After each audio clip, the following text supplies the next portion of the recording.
Donc si vous avez réussi pendant plusieurs jours, plusieurs semaines à répéter une action, à être assez régulière, à faire à chaque fois ce que vous avez décidé de faire, ce qui va être important après cette phase d'apprentissage, c'est vraiment d'ancrer vos habitudes dans le temps pour pas qu'elles disparaissent ou que ça retombe et que finalement vous ayez l'impression de repartir à zéro.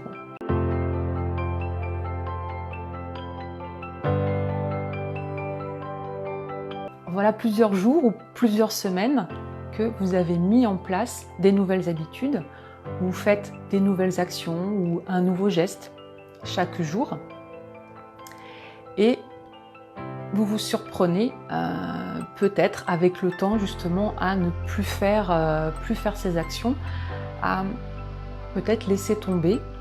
Donc ça, c'est quelque chose qu'on avait vu précédemment aussi, comment aussi retrouver la motivation, mais ça va être important aussi d'ancrer ça dans le temps.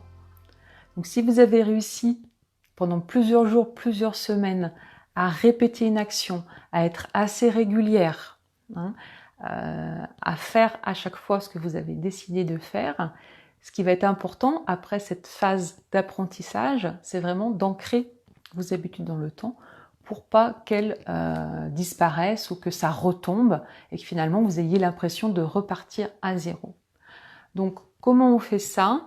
Déjà c'est de noter, c'est de mettre par écrit ce que vous avez fait. J'ai une personne qui m'a partagé que pendant le confinement, elle avait pu associer du coup de façon assez spontanée ses enfants à préparer le repas, mettre la table, donc participer à l'entretien aussi de la maison. Donc ça s'était fait de façon assez spontanée, sans se prendre la tête. Et elle se demandait ce que ça allait devenir après. Donc, si vous voulez que ça tienne dans le temps, moi je vous invite à l'écrire dans une routine, l'écrire dans un planning pour vraiment, au moment où vous allez avoir des hésitations, au moment où vous allez avoir une baisse de motivation, que vous puissiez vraiment reprendre ça, l'ancrer dans le temps.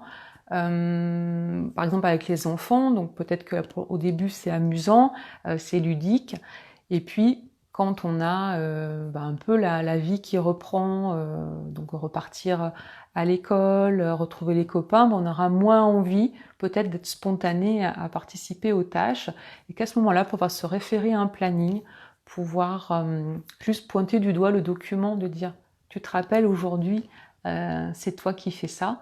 Là, ça va permettre d'éviter aussi des tensions, des disputes, et puis de se rappeler qui fait quoi, à quel moment. C'est important aussi de vous laisser le temps de mettre en place ces bonnes habitudes. Souvent, au bout de quelques jours, quand vous commencez à vous décourager, vous pensez que c'est parce que vous n'avez pas de volonté, vous allez vous culpabiliser, c'est comme ça, j'y arrive jamais. Alors qu'une nouvelle habitude, ça prend vraiment du temps. Ça va prendre les 21 premiers jours, finalement, ça va être la découverte et le test. Et pour que ça devienne un automatisme, ensuite presque sans y penser, il faut au moins 2 à 3 mois. Donc vous voyez, ça va être important de continuer à faire cette nouvelle habitude.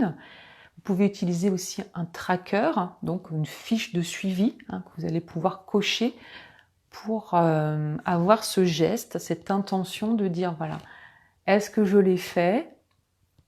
Et une fois que c'est fait, de pouvoir cocher la fiche. Donc ça va vous aider aussi à l'ancrer. Et puis une chose dont je vous ai parlé, une troisième chose importante aussi, ça va être de célébrer. C'est-à-dire vraiment de mettre une notion de plaisir, une notion de joie sur le fait d'avoir réussi. Parce que vous avez peut-être tendance à minimiser finalement les choses que vous faites.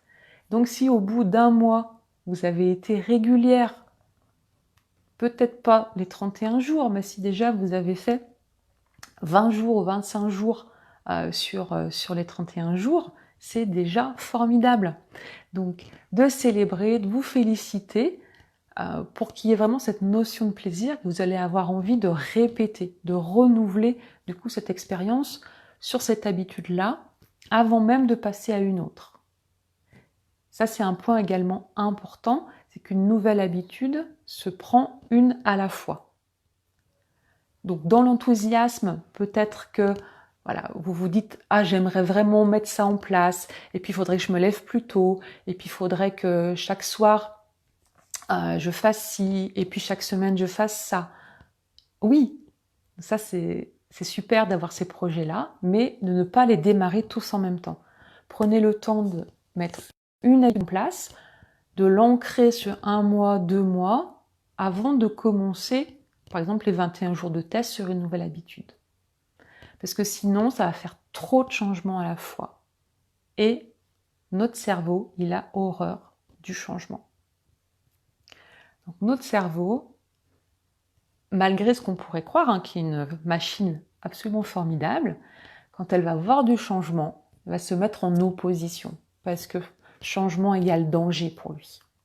Donc il va dire « Ouh là là !» et va mettre en place en fait un système, quelque part, que vous pouvez appeler auto-sabotage, mais qui est juste un système pour vous garder en sécurité dans voilà, les habitudes, votre façon de fonctionner habituelle.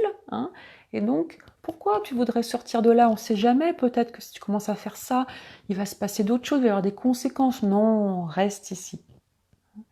Donc ça, il faut le savoir. Il faut bien voir qu'il n'y a pas besoin de culpabiliser, de se dire « c'est pas vrai, j'y arrive jamais », mais de voir le moment où, voilà, votre cerveau, il essaie de vous ramener dans votre état initial, alors que vous voulez progresser.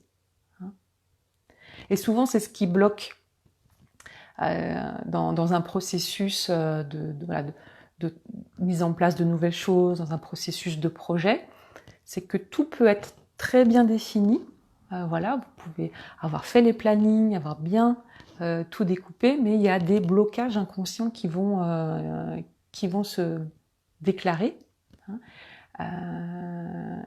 Et forcément, comme c'est inconscient, vous vous en rendez pas compte et vous pensez que c'est l'outil qui n'est pas bon, ou voilà, c'est pas la bonne méthode, c'est pas la bonne stratégie, ou c'est pas le bon moment, ou vous n'avez pas voilà, le bon outil, ou c'est parce que les enfants sont petits, ou c'est parce que les enfants sont adolescents, ou parce que votre chef, ou parce que ceci, cela. Donc non, c'est aussi des choses inconscientes voilà, qui sont à l'intérieur de vous, et sur lesquelles il va falloir travailler aussi, indépendamment de la méthode et de l'outil.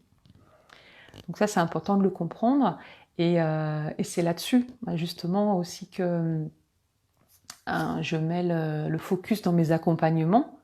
C'est que bien sûr, il y a la base de stratégie et des outils, et à un moment donné, ça c'est tout à fait pertinent et fonctionnel, mais c'est important aussi d'aller voir personne par personne ce qui peut bloquer, parce que le même outil va pouvoir très bien marcher avec certaines personnes, et puis pas avec d'autres, alors que peut-être le contexte est à peu près le même.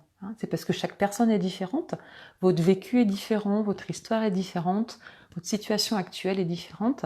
Donc il va falloir aller voir aussi ce qui se joue, et ce qui peut-être vous auto-sabote de façon régulière. Si vous avez remarqué que régulièrement vous vous lancez dans des projets, vous êtes pleine de motivation, vous avancez, et puis au bout de quelques temps ça ne fonctionne plus, vous vous découragez, ou justement vous ne comprenez pas pourquoi vous n'arrivez pas jusqu'au bout. Ça peut s'expliquer justement par ces blocages inconscients. Et là, voilà, ça demande d'être travaillé du coup plus en coaching, en individuel, pour vraiment savoir ce qui se joue pour vous. Un peu en résumé ce qu'on a vu par rapport à ces nouvelles habitudes. Donc ce qui est important par rapport à de nouvelles habitudes, je vous disais, c'est déjà d'en débuter une à la fois, et de ne pas vous lancer dans pleine de nouvelles justement habitudes à la fois. C'était aussi de penser à célébrer les progrès chaque fois que vous passez un palier, voilà, au bout d'une semaine, au bout de 21 jours, au bout d'un mois, vraiment de célébrer le fait d'avoir été assidu, d'avoir répété et répété cette bonne habitude. C'est pour l'ancrer dans la durée, c'est d'intégrer cette nouvelle habitude dans votre système d'organisation globale. Donc à quel moment dans votre routine, peut-être du matin ou du soir, ou dans un planning, à quel endroit vous allez intégrer cette nouvelle habitude pour que finalement elle se fonde dans vos journées, elles deviennent de plus en plus automatiques, de plus en plus fluides, hein, et qu'au bout de quelques temps, vous n'avez plus besoin de penser à le faire parce que ça sera devenu naturel.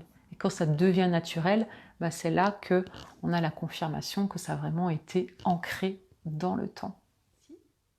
N'oubliez pas de vous abonner à mon compte Bien-être organisé et à cliquer sur la cloche pour être notifié de la mise en ligne des prochains contenus.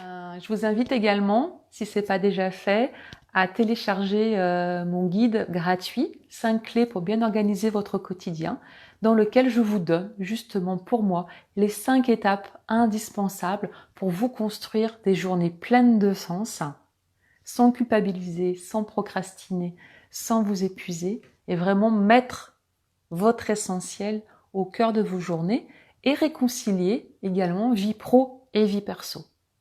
Parce que nous sommes des femmes actives, des mamans qui travaillent, et on a beaucoup de challenges à relever chaque jour, et c'est important de voir comment on peut trouver un meilleur équilibre entre ces différentes responsabilités qui sont les nôtres.